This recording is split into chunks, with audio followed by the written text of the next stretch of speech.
façais vós também. Em verdade vos digo que o servo não é maior do que o seu senhor, nem o enviado maior do que aquele que o enviou. Ora, se sabeis estas coisas, bem-aventurados sois se as praticardes. Vamos orar? Eu gostaria de pedir que uma pessoa da igreja ficasse em pé e orasse pela ministração da palavra agora. Por favor, e ore bem alto.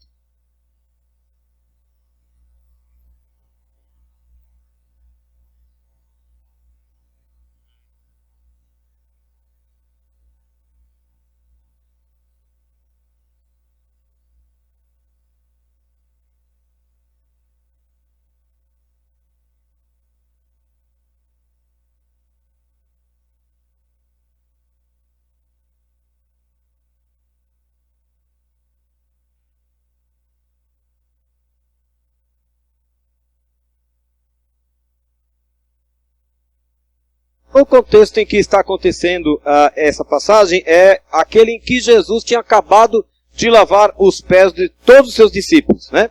E nesse ato de lavar os pés, estava acontecendo uma ilustração, um exemplo, que claramente colocava Jesus abaixo do nível dos discípulos, porque ele se punha como servo e lavava os seus pés. Até gerou um constrangimento em Pedro. Não vai lavar o meu pé de jeito nenhum, e aquela conversa que você já viu. Mas depois que Jesus fez o ato, depois dele fazer essa pantomima, essa ilustração toda, Jesus, então, começa a trazer alguns ensinos. E nesses versículos eu encontro 5 ensinos. Primeiro, que o mestre e Senhor, porque ele falou, vocês me chamam de mestre e Senhor, e tudo bem, porque eu sou exatamente isso que vocês estão falando. Eu sou o mestre, eu sou o Senhor, e ele se fez menor do que os discípulos e não se importou em nenhum momento em assumir a forma de servo para lavar os pés deles. A primeira coisa que eu aprendo é que humildade sempre é bem-vinda. Nós costumamos catalogar as pessoas pelo grau de autoridade que elas possuem, e nós gostamos de ser tratados de acordo com essas divisas que os homens colocam. Mas a Bíblia fala que a humildade precede a honra. E Jesus falou, eu sou mestre, eu sou Senhor, vocês sabem disso, mas eu não me importo de me fazer de servo de vocês. E o que eu acho mais incrível nessa passagem é que quando Jesus fez isso, no meio daqueles discípulos estava o tal do traidor. Judas estava nessa cena. E Jesus sabia quem era o traidor. Sempre soube. E estava lá Jesus como servo, lavando o pé do traidor também. Mas, então no versículo 14, né, o que ele estava, se eu sou o Senhor e o Mestre, e eu lavei os vossos pés, aí vem a segunda lição. Né, versículo 14, parte B. Vocês também devem lavar os pés uns dos outros. Jesus esperava então que os discípulos desenvolvessem o mesmo tipo de sentimento. O sentimento que está por trás é de que o meu irmão é mais importante do que eu. Não precisa falar para a pessoa do lado, você é mais importante que eu, tá? Não fala isso não. Mas você podia pensar isso. A pessoa que está sentada do outro lado do salão, a pessoa que está sentada atrás, a pessoa que está sentada à sua direita ou à sua esquerda, Jesus esperava que nós nos considerássemos assim. Jesus espera de mim que eu olhe para cada um de vocês e reconheça você como superior a mim. Quando eu leio esse texto, é isso que eu vejo. O que Jesus está esperando de mim aqui. O meu irmão numa posição de superioridade. E não vem ao caso se eu sou pastor da igreja ou não. Isso é um detalhe. Mas aí o versículo 15 fala assim, eu dei o exemplo para que, como eu fiz, vocês façam a mesma coisa. Então, Jesus não queria apenas que houvesse a imitação do sentimento, mas que esse sentimento de humildade se transformasse em ação. João, sobre o amor, falou assim, meus irmãos, que o nosso amor não seja só de palavra, mas seja de fato e de verdade. Que é muito fácil falar tamo junto. Falar tamo junto é a coisa mais fácil que tem. Mas não convence. Eu lido com palavras. Trabalho com palavras todos os dias. E tem uma coisa que eu aprendi, é que palavras dizem muito, mas dizem muito pouco também. Tem um momento em que não basta mais você ler ou você ouvir "tamo junto". Tem uma hora que a gente tem que ver, cadê o "tamo junto" que você disse? E o que Jesus estava dizendo era isso. Não basta você considerar o outro superior se essa consideração não se transformar em algo concreto, em algo prático. Porque Jesus não apenas considerou os discípulos superiores, como ele se curvou diante deles e passou a lavar os pés deles. Mas aquilo era tudo uma ilustração que Jesus estava mostrando, né? Então, no versículo 16, ele falou: "Em verdade eu vos digo que o servo não é maior do que o Senhor, e o enviado não é maior do que aquele que enviou." Aqui, quando ele fala, quem está enviando é Jesus. Quem é o Senhor aqui é Jesus. E o que Jesus estava dizendo para os discípulos é: vocês na condição de servos, de meus discípulos, vocês não são maiores do que eu. Se Jesus dissesse aos discípulos: lavem os seus pés, uns aos outros, e os discípulos respondessem não, o que os discípulos estariam dizendo nas entrelinhas é: não aceitamos a sua autoridade, nós vamos fazer o que nós queremos. E Jesus nesse momento fala: vocês me chamaram de Senhor, e eu sou. Vocês me chamaram de Mestre, e eu sou. E eu espero que, já que eu sou o Senhor, já que vocês são os discípulos, vocês façam o que eu estou sugerindo. Aprendam a amar uns aos outros. Aprendam a servir uns aos outros. Aprendam a servir. Estamos falando de serviço. Como os olhos do servo estão fitos na mão do seu Senhor. Como os olhos da serva estão fitos na mão do seu Senhor. Assim os nossos olhos estão fitos em ti. Porque a gente fala que a gente quer servir a Deus, querido. Eu sei que você quer servir a Deus. Mas quando você diz que você quer servir a Deus, eu vou te provar hoje. O que Jesus está esperando é que você sirva ao seu irmão. E eu vou te contar um segredo. Quando você serve ao seu irmão, você serve a Deus. Uma das coisas que me chama a atenção, lá em Atibaia, você sabe disso, que você está lá há mais tempo do que eu. E que eles falam para a equipe, em toda a temporada, é que nós estamos ali, as pessoas na livraria, na recepção, com as crianças, no esporte, onde quer que elas estejam. Nós não estamos servindo as pessoas. Quer dizer, nós estamos servindo as pessoas. Mas acima de tudo nós estamos servindo a Deus, através do serviço às pessoas. Então, Deus nos tem chamado para servir a Ele. Mas servir a Ele implica que nós vamos ter que servir uns aos outros.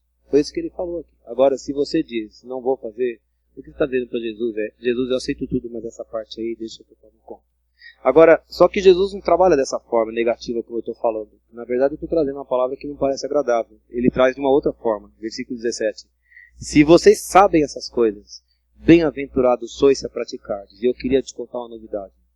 Existe bem-aventurança, felicidade, existe realização para quem se dedica a servir aos irmãos. Diga amém. Diga amém, porque Jesus está te falando: quando você serve ao seu irmão, quando você serve ao corpo, você é bem-aventurado. Acredite ou não. Mas se Jesus falou, deve ser verdade, né? Aí o Judas saiu da história. Jesus indicou quem era o traidor. Judas saiu. Muito interessante que o Judas tenha saído nesse momento. Porque aí no mesmo capítulo, versículo 34, sem Judas na parada, agora Jesus dá uma outra ordem. Novo mandamento vos dou, que vos ameis uns aos outros. Assim como eu vos amei, que vos ameis uns aos outros. E nisto conhecerão todos que sois meus discípulos, se tiverdes amor uns aos outros. Alguém sabe por que Judas não podia ouvir essa parte da conversa? Jesus mandou Judas embora. Vai fazer o que você tem que fazer depressa. Jesus não mandou amarem uns aos outros com Judas presente. Jesus esperou Judas sair. Porque aquele que não tem parte com Deus nunca vai conseguir amar como Jesus amou. Amar como Jesus amou só se Ele colocar o amor dele em nós.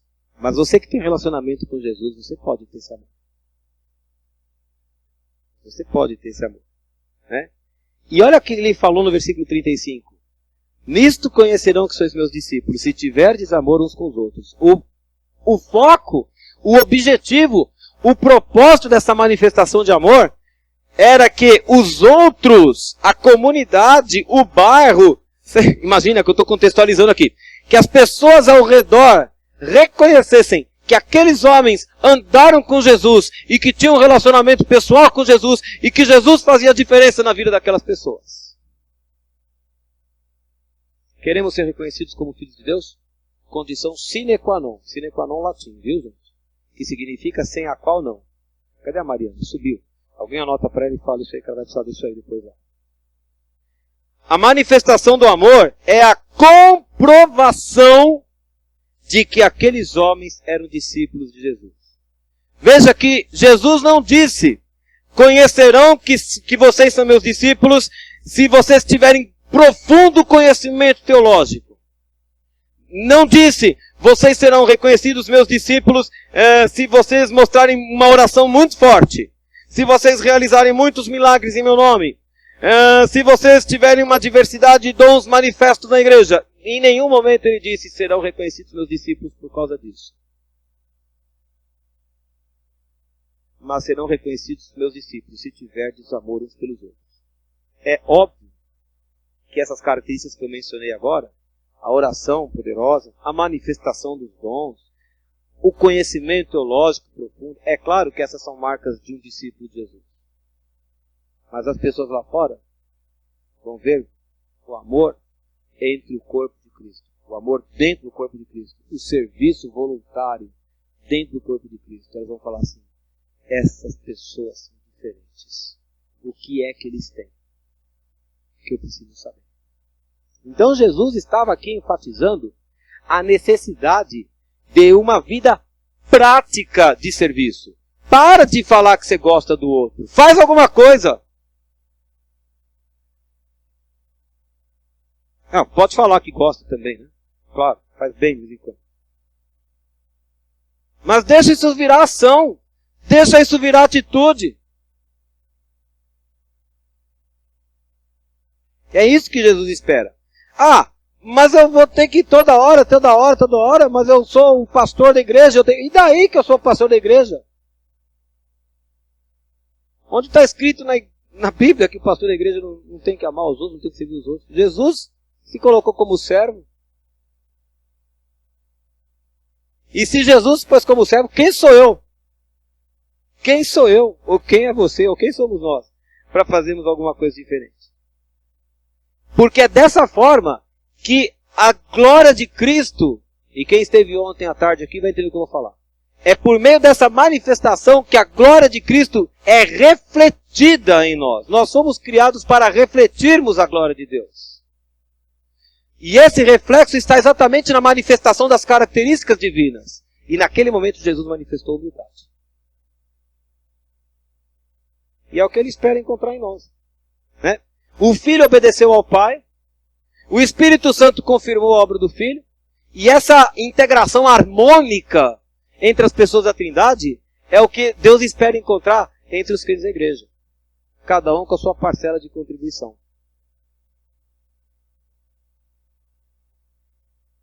O pecado parece que está atrelado à Assembleia. É claro que está atrelado à Assembleia. Pois eu estou falando que nós temos que investir aqui em todos. Estamos investindo em famílias para que nós tenhamos chefes de famílias e auxiliadoras que sejam potentes na palavra de Deus e fortes em ministério, que eduquem seus filhos na disciplina, na administração do Senhor. Essa é uma preocupação que nós estamos discutindo já há algum tempo, você sabe disso. Agora você fala assim, esse pessoal aqui precisa aprender a Bíblia. Precisa aprender a Bíblia, mas se eles ficarem limpando a igreja o tempo todo, eles não vão aprender a Bíblia, porque eu não tenho como colocar esse pessoal aqui às 9 da manhã e sair daqui às 9 da noite. Então, esse é o momento de nós enxergarmos como Deus quer trabalhar com todos nós e falar assim, o que eu posso fazer? Claro que vai custar para todo mundo. Custa mesmo. Eu sei que custa. Mas o resultado é que os outros vão ver Deus no nosso meio. E quando isso aconteceu em Atos, multiplicou-se o número dos convertidos. Por quê? Porque essa harmonia que existe entre Deus Pai, Deus Filho, Deus Espírito Santo, pode ser retratada aqui dentro, porque Deus está no nosso meio. E é isso que nos identifica como servos do Senhor. Eu queria ir para outro texto, segundo Filipenses 2.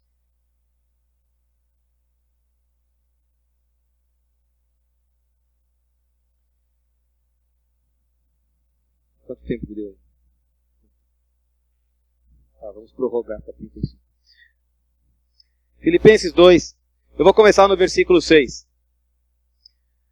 5 a 11. Tende vós o mesmo sentimento que houve também em Cristo Jesus, pois ele, subsistindo em forma de Deus, não julgou como usurpação ser igual a Deus. Antes, a si mesmo se esvaziou, assumindo a forma de servo, tornando-se em semelhança de homens, e reconhecido em figura humana, a si mesmo se humilhou, tornando-se obediente até a morte, e morte de cruz, pelo que também Deus o exaltou sobremaneira, e lhe deu o nome que está acima de todo nome, para que ao nome de Jesus se dobre todo joelho, nos céus, na terra, debaixo da terra, e toda língua confesse que Jesus Cristo é Senhor, para a glória de Deus Pai. Versículo 6 diz que Jesus legitimamente subsistia na forma de Deus. Quando ele fala que não julga como usurpação, é que Jesus estava no seu direito de ser Deus.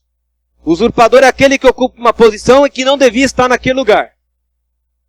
Mas Jesus está na posição de Deus, não é usurpação, é legítimo, porque Jesus é Deus. Amém? Amém. Jesus Cristo é Deus.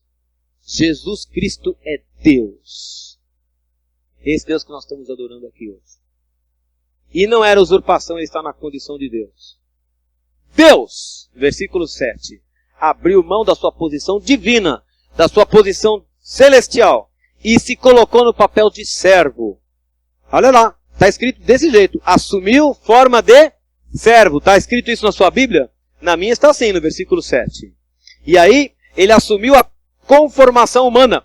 Ele adquiriu toda a limitação do corpo humano que nós temos. Jesus desceu da glória, abriu mão da sua glória, como cantamos, e veio como homem estar entre nós, sujeito às limitações que nós temos também. Mas no versículo 8 vai mais longe.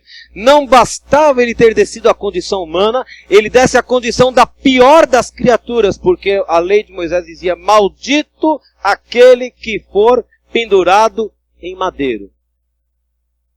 Então quando Jesus desce à condição humana, ele já está passando por um processo de humilhação, mas ele não se contenta... Não se contenta é uma expressão estranha.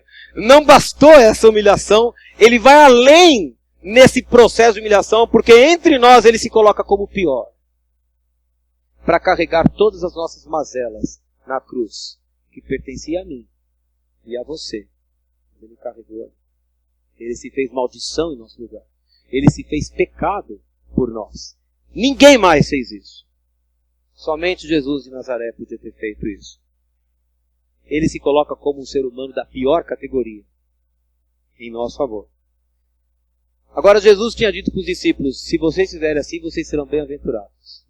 E olha que com Jesus não foi diferente. Os versículos 9 a 11 dizem que, por causa dessa obediência e desse serviço que Jesus praticou por nós, Deus o exaltou sobremaneira e lhe deu o nome que está acima de todo nome.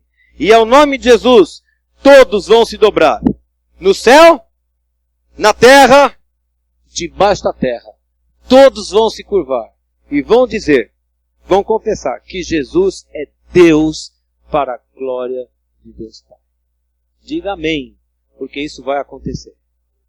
Isso vai acontecer. Só que o versículo 5 fala, tende vós o mesmo sentimento. Então tudo isso que nós vimos sobre Jesus, ele espera de nós. Essa mesma entrega. O grande problema dos relacionamentos, e a gente estava conversando isso ontem, né, lá em cima, é que os relacionamentos geralmente têm conflitos porque todos buscam o seu próprio interesse. Ou alguém gosta de ir para a festa, o outro quer voltar cedo para casa, ou um prefere comer macarronado, prefere comer arroz e feijão. Uma pessoa gosta de ficar conversando até tarde, outra pessoa quer chegar às 5 horas da tarde a deitar na cama. E nós começamos a entrar em conflito porque nós sempre brigamos pelos nossos interesses. Mas os relacionamentos que Deus nos ensina são relacionamentos em que a alteridade prevalece. A gente sempre olha o interesse do outro. Sempre olhando o outro. Sempre a favor do outro. E é isso que ele estava ensinando aqui, né? Então ele falou, tenham em vocês o mesmo sentimento que houve em Cristo. E aí eu volto então para o começo do capítulo 2. E é interessante a forma como Deus manda escrever a Bíblia, né? Porque lá em João, Jesus dá um exemplo e depois ele dá uma lição. E aqui em Filipenses, Jesus dá uma lição, ou Paulo, né? Paulo dá a lição e depois ele põe um exemplo. Então faça como você queira, tá? Exemplo com conceito, conceito com exemplo, do jeito que você queira funciona. E aí então vem aqui agora o conceito, no começo do capítulo. Paulo estava dizendo assim para eles: se há alguma exortação em Cristo, alguma consolação de amor, alguma comunhão do Espírito, se há entranhados afetos e misericórdias, completai minha alegria, de modo que penseis a mesma coisa, tenhais o mesmo amor, sejais unidos de alma, tendo o mesmo sentimento. Nada façais por partidarismo ou vanglória, mas por humildade, considerando uns, ou cada um, os outros superiores a si mesmo. E não tenha cada um em vista o que é propriamente seu, senão também cada qual o que é dos outros. Então, nesse contexto, o que Paulo estava dizendo, versículo 1, é que ele apresenta uma série de benefícios que são nossos por causa da vida de Cristo. Nós temos o benefício do ensino, da exortação, da admoestação do Senhor. Nós temos o benefício de um amor consolador. A pessoa está na fossa, a pessoa está na pior, vem aquele irmão e ajuda de alguma forma. O amor que consola, que integra, que cura. Tem a pessoa, ele fala como outro benefício da vida de Cristo, compaixão, fraternidade, ele fala em entranhas, entranhados. O que hoje nós falamos em coração, os gregos chamavam de entranhas. Aquilo que está dentro, que é enraizado. Se nós temos amor enraizado por nós mesmos, ou uns pelos outros, nós temos direito a essas coisas. São benefícios da vida de Cristo. Um amor profundo. Não é um amor de encontrar no final de semana, você está bem? Beleza, tal, até o próximo domingo. É uma coisa profunda, profunda. Fala assim, eu quero encontrar vocês todo dia. Se pudesse. É disso que a Bíblia está falando. No contexto que a gente vive aqui, isso é impossível, infelizmente. Mas como é bom quando a gente se encontra de vez em quando, né? E com ou sem pizza, e a gente senta e como é bom, como é bom. Por isso que ele fala, como é bom e agradável viverem unidos os irmãos. Porque é isso que Deus espera de nós. Foi para isso que nós somos chamados. Como é bom. Né? Agora, ele fala assim, completem minha alegria. Pensem a mesma coisa, tenhais o mesmo amor, sejam unidos de alma, o mesmo sentimento. Vou resumir isso aqui, tá? O que ele esperava que nós tivéssemos unidade de pensamento, de sentimento e de atitude. Eu não acredito, honestamente, que todos têm que ter exatamente a mesma ideia sobre todas as coisas. Alguém quis pintar de grafite aqui. Aí veio outra pessoa e falou, vamos pintar de grafite lá no fundo também. Eu não tinha pensado nisso, mas deu certo. Se tivesse me falado na hora, talvez eu dissesse não. Ainda bem que fizeram sem me avisar. Aí quando eu cheguei, eu falei, nossa, ficou legal.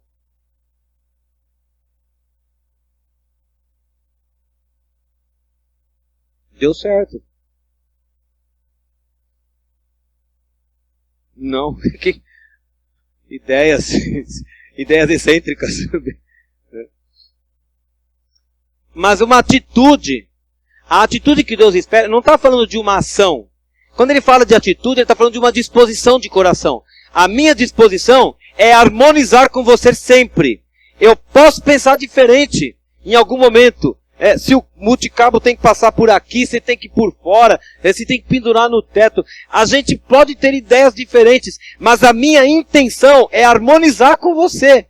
E essa harmonia é mais importante do que a minha ideia. E se você pensar exatamente como eu, que a harmonia é mais importante do que a ideia, a gente não tem confusão. O multicabo, por onde ele vai passar, é um detalhe. E é engraçado como a gente discute por uma porção de coisas que a gente acha tão importantes, mas que na verdade só servem para dividir pessoas, quando a atitude é essa. Custe o que custar, a nossa comunhão ninguém vai quebrar. E não são as nossas ideias que vão fazer isso. Faz sentido o que eu estou falando aqui? O grande problema de Paulo, não que Paulo estivesse com problema, o alerta que Paulo estava trazendo para a igreja dos Filipenses era exatamente o perigo da desunião, o perigo da divisão. Quando Deus nos separou, e aqui agora falo de novo como pastor em assembleia, quando Deus nos separou em 3 espaços, na verdade o que ele fez fisicamente foi apenas o retrato do que já acontecia na alma. Já era uma igreja dividida, e foi cada um para um lado.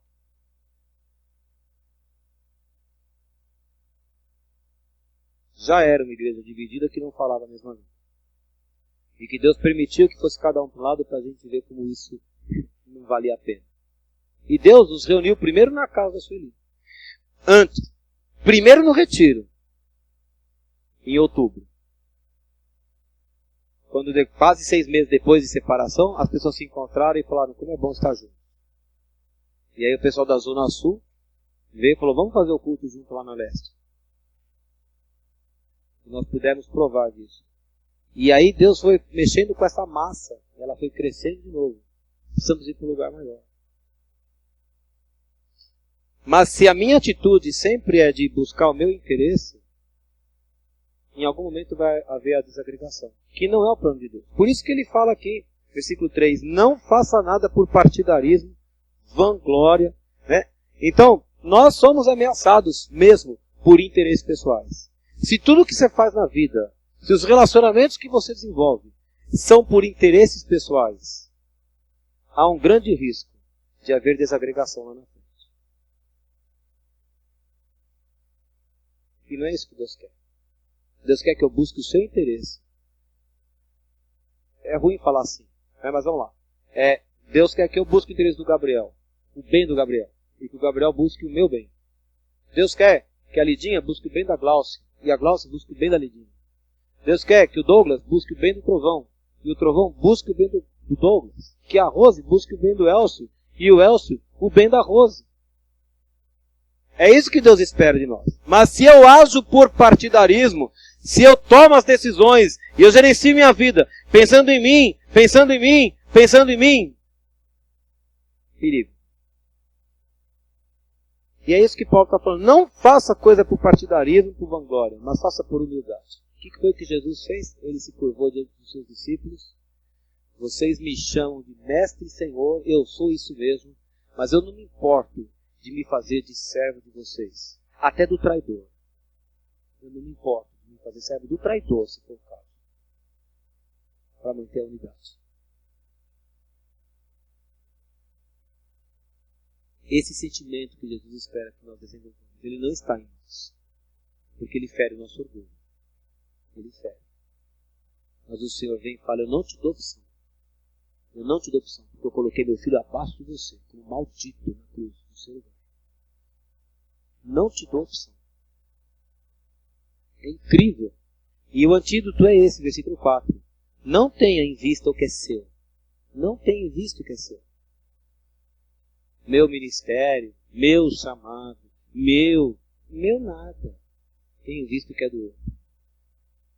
Então Deus colocou talentos em mim. E Deus espera que eu use o meu talento para beneficiar vocês. Deus colocou talentos em você.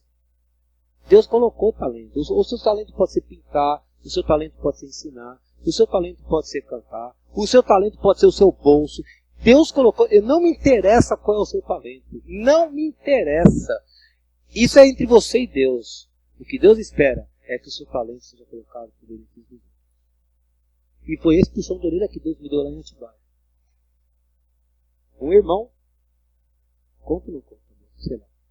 Um irmão foi assistir o nosso coral cantar Últimos Dias em Valinhos. Valinhos. Um irmão que não é dessa igreja foi assistir o nosso coral cantar Últimos Dias em Valinhos. Foi? Não, nem lembrava, eu o conhecia de vista lá em Atibaia, ele frequenta lá em Atibaia, ele canta no coral. Aí ele falou sobre que um coral ia cantar lá em Valinhos, ele foi lá assistir. E ele é regente de coro, ele só vive disso. Hoje o trabalho dele é reger 5 coros. Ele rege 5. É o ganha-pão dele. E ele falou, Fábio, E quando acabou o programa, né, ele veio falar comigo, que sopranos são esses que você tem? Eu falei, Glaucia, minha esposa, mostrando sopranos que estavam. Mas nesse final de semana, a gente estava lá, agora a gente trabalha junto, né, na equipe.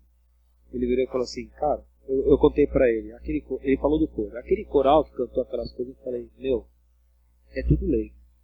Ninguém nunca cantou profissionalmente. Tudo leigo. Ele falou, inacreditável. Porque quem cantou o último dia sabe que é uma coisa pesadíssima. Todas as músicas não vão puras. Todas. Todas.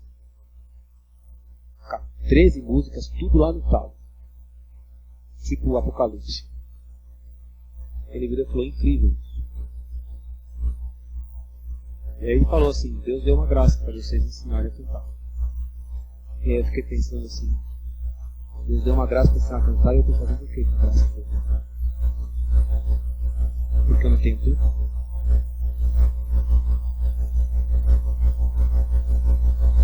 Eu tô me expondo diante de você, eu não estou falando que eu sei ensinar a cantar, eu estou falando que Deus deu um recurso para mim que está embutido no bolso. E eu tenho até razões justas.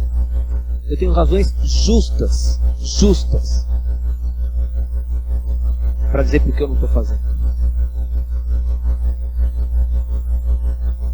Mas é justo eu negar fogo naquilo que Deus me deu? Agora, eu estou aqui me expondo, mas veja que Deus deu talento para você.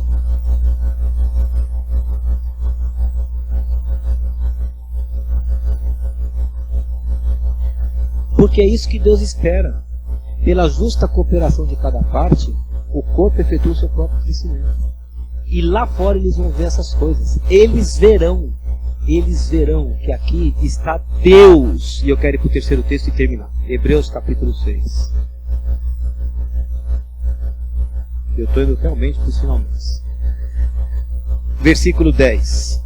Porque Deus não é injusto para ficar esquecido do vosso trabalho e do amor que evidenciastes para com o seu nome, pois servistes e ainda servis aos santos. Desejamos, porém, continue cada um de vós mostrando até o fim a mesma diligência para a plena certeza da esperança, para que não vos torneis indolentes, mas imitadores daqueles que pela fé e pela longanimidade herdam as promessas. O autor da carta, no versículo 10, está destacando 3 coisas. Primeira, que Deus não esquece do serviço que você prestou para Ele. Viu, Pedro Paulo? Deus não esquece o serviço que você prestou para Ele. E Ele vai saber recompensar. 2, versículo 10. Que todo serviço, que todo trabalho que foi feito por você, Deus considera como uma manifestação de amor a Ele. O que ele falou lá? O vosso trabalho e o amor que evidenciastes para com o seu nome. O serviço que você faz na casa de Deus é um ato de amor a Deus. Vou repetir. O serviço que você presta na casa de Deus é um ato de amor. É assim que Deus lê isso que você faz. Um ato de amor a Deus. E Ele fica satisfeito com o teu trabalho. E 3. Porque servistes e ainda servis aos santos. Olha só. O ato de amor a Deus se comprovou pelo serviço a quem? Fica aí? Aos santos. O que eu disse no começo? Quando eu estou servindo ao meu irmão, eu estou servindo a Deus. Quando eu estou servindo ao corpo, eu estou servindo a Deus. Então, eu vou dar um exemplo trivial, ok? De algo que está acontecendo na igreja que eu acho muito bacana. Temos ali a Tamires que está chegando. Bem-vinda, Tamires. Tamires tem vindo lá de São Mateus. Conheceu a igreja pela internet. Tem vindo para cá quase todo domingo. E alguns impedimentos me têm ajudado que ela chegue sempre aqui. E aí, a Glaucia e a Carol estão se encontrando com ela nos domingos à tarde para passar para ela os 7 passos. Para Carol, eu não vou nem falar de você, Glaucia, porque você já sabe que é um outro assunto. Mas para Carol vir para cá, que horas vocês marcam aqui? 5, 4. Quando chegar aqui às 4h30, ela tem que arrancar o marido da cama. Acertei? Viu? Eu sou profeta. Tem que arrancar o marido da cama. Tem que pegar a criança e dar banho mais cedo. Tem que mudar o horário do almoço. Alguma coisa. Não é fácil chegar aqui às 4h30. Você pensa que não mexe na agenda? Mas se for por uma pessoa, Deus se agrada disso. Óbvio que você também recebe seu tempo. Porque isso é um ato de amor. Porque elas estão servindo a irmã. Como? Transmitindo aquilo que elas têm. Elas estão servindo a Deus. E Deus ama isso. Eu vou ler o versículo 10 ao contrário. Eu vou fazer uma paráfrase, tá bom, gente?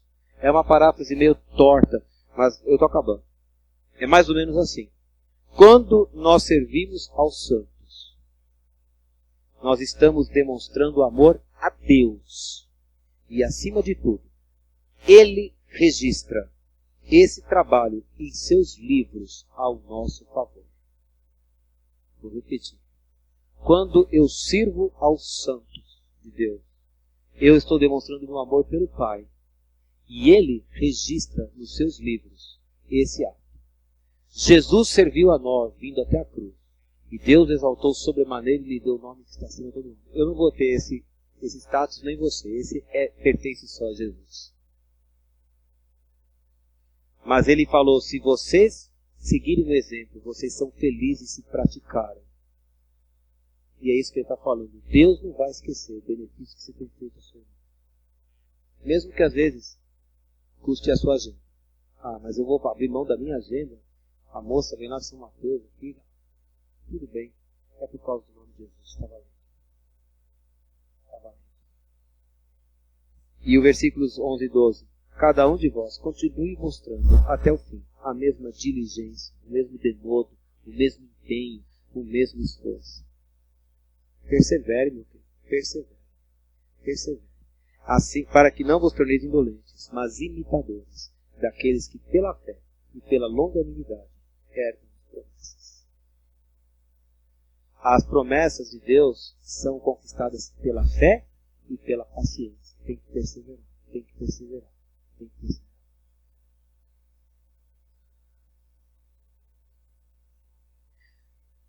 Então o pastor que dirigia a igreja grande lá na Califórnia sentiu que devia se mudar para o norte do Canadá, onde o inverno chega a menos 40, para pastorear uma igreja que tinha 20 pessoas. Uma igreja rachada, que estava com goteiras por todos os lugares, cheiro de mofo e com a placa de vende-se na frente. Eles queriam vender o terreno. E falaram, você não pode vir ajudar? Que pastor faria isso? Dirigindo uma igreja grande e bem estabelecida na Califórnia. Um pastor que ora com a mulher e fala, Deus está nos chamando para servir. E assim que eles chegam lá, no dia da mudança deles para essa cidade, aparece um carro com 5 homens. Fala, nós somos de uma cidade de 200 quilômetros aqui. E nós queremos que você venha ajudar a pastorear a nossa igreja também. E ele falava, acabei de chegar, não tem nenhuma para tomar conta, agora 2. E em menos de não sei quantos anos, eles já espalharam mais de 20 igrejas pelo mundo.